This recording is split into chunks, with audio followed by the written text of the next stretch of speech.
Hi guys, welcome back to my channel. This is going to be a very short one. It's just a little enveloping. I bought it's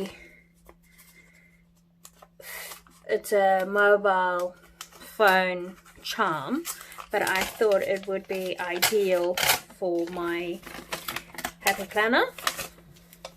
So let's see how this works. This is actually quite cute. I think I paid $3 for it. I bought it off Trademe because I wasn't in the mood to wait for a month. So let's see. This is so cute. This is what it looks like.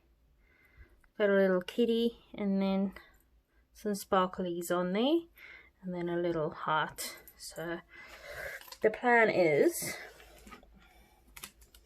and I don't know whether that's gonna work. Let's see.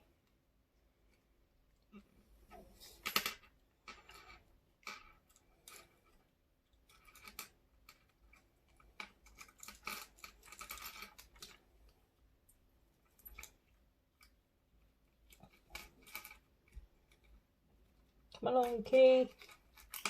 Ta-da! Right, so there is my little charm for my happy planner. Let me see. Okay, so we'll see how long it takes before it starts annoying me. Let's see if we're fold it over. Let's see. Yeah, that page is fine. It doesn't seem to affect it at all, really. So we're good. Cool. Hi guys, thank you very much for checking in. This is one of the few unboxings that I will probably be doing this year because I'm trying to do some saving. So yeah. Right, see you guys next time. Bye.